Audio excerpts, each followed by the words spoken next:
Hoi hoi folks, good morning, good afternoon and good evening wherever you are in the world. My name's Sean, aka Uncle Frogface, and welcome to today's video.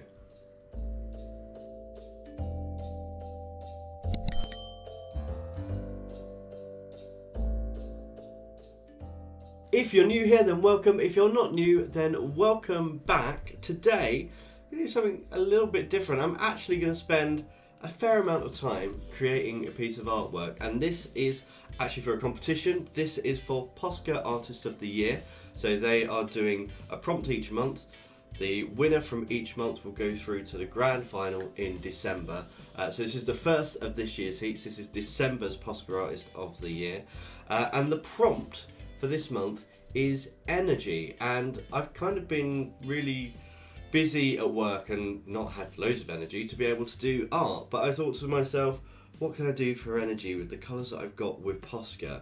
And I'm a huge comic book fan, so I thought comic book heroes, they use a lot of energy and they have their superpowers, but actually there is one superhero, you can call him a superhero, I guess you can, but he's completely made of energy, and if you know him, you know him. He is of course Dr. Manhattan from the Watchmen series. So, whilst I was at work the other day, I did a quick little doodle of what I'd like to do. And now what I'm going to do is set up, probably going to get my light box down as well, create a proper drawing layout for what I want to do, trace it onto some decent paper, then use my Poscas and create, hopefully, what I've got in my head on a piece of paper. That's the plan anyway. Fingers crossed. We'll see whether it works. But I'm going to turn around the camera and let's get stuck in.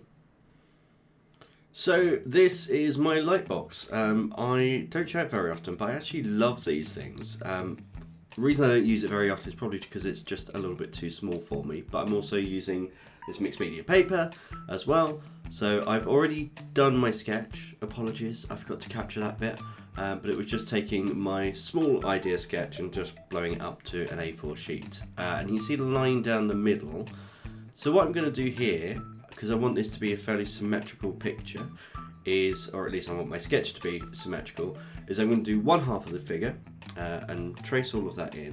And then when I'm happy with what I've got there, I will flip the drawing underneath.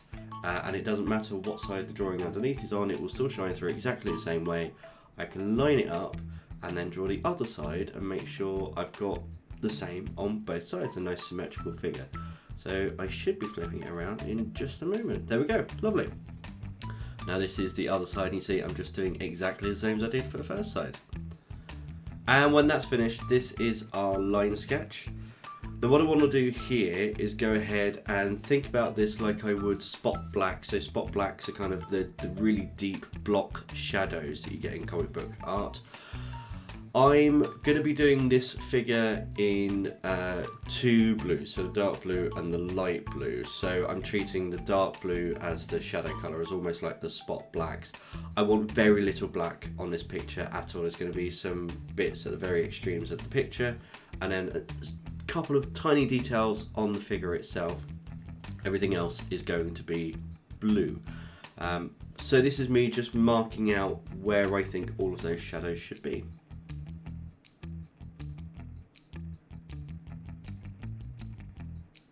And when that's done, this is pretty much what I've got, and then I just need to mark in where I want my energy lines. Obviously energy is the prompt, and now we're at the bit that I know you will want to see. It's actually using the Posca paint pens, which I love, I absolutely love, and it's the only reason I've entered the competition this year, is because how much I'm enjoying using these markers. So these dots all around the edge, this is a comic book technique known as Kirby Crackle, created by the amazing Jack Kirby of Marvel comic books. And it denotes energy of all forms in Marvel comic books and other comic books as well. So I thought, why not use it here to as much effect as I can?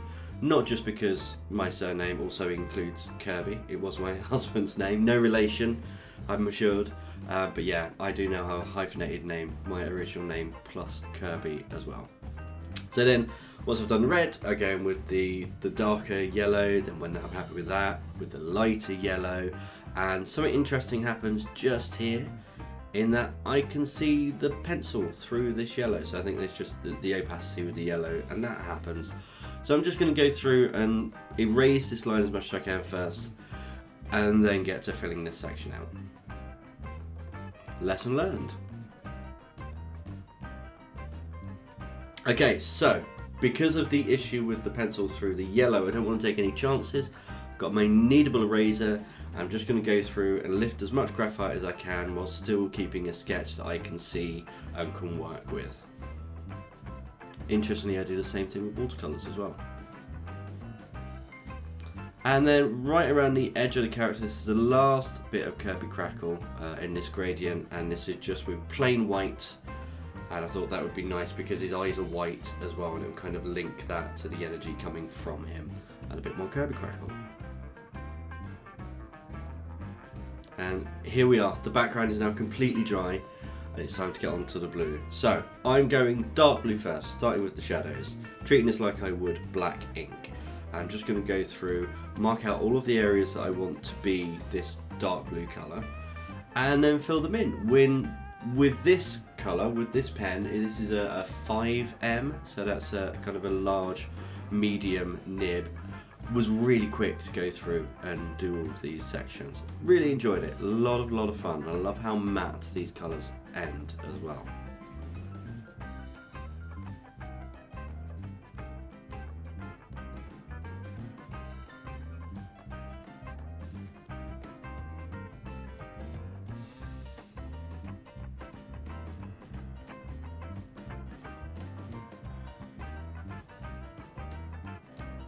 And then when we've done all of the dark blue, and you can see all the shadow parts here, now I'm coming in with the sky blue. So this blue is a 3M nib, which is a small medium, and it took ages to colour in. I mean, actual hours.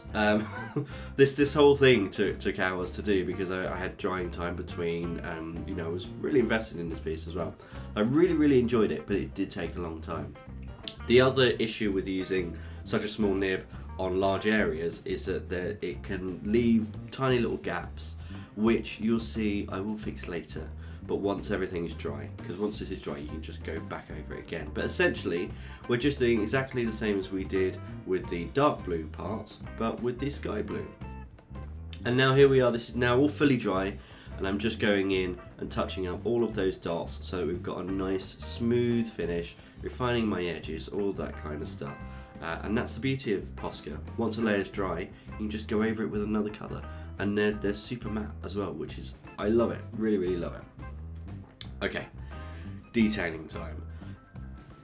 Arguably the most fun part for me, but also very time consuming, and I'm using a combination of hatching and feathering here. Feathering is just a different type of hatching. You'll see some feathering on the chest as well, but it's with line width variation. I'm just trying to give a little bit more roundness and shape to all of the parts that are just blocky, so that we're having a bit of a blend between them. And again, this took a while, but if you're someone like me and you enjoy this kind of thing, then the time really flies, and we just detail and detail and detail until eventually we get down to the face, and same again, just on a smaller scale. So I'm blending everything in, making sure that the transition between the dark and the light is there, refining some of the shapes as well, and just making sure I'm happy overall with what's happening.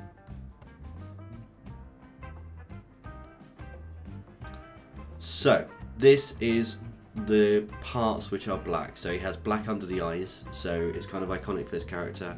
Had to put that in. And then just refining again the shapes with the blue again. Nostrils are black, and eyebrows are black as well, so I'm going to pop in the eyebrows. And then he has his distinctive symbol on his head, so I'm just going to pop that in there as well. And that is all the black, apart from his trunks as well, because I thought I'd go for a clothed version, not a nude version, as is sometimes depicted in comic books. I refine the eyebrow shape as well with the dark blue, and then white for the eyes. And that's pretty much done, apart from these little reflections.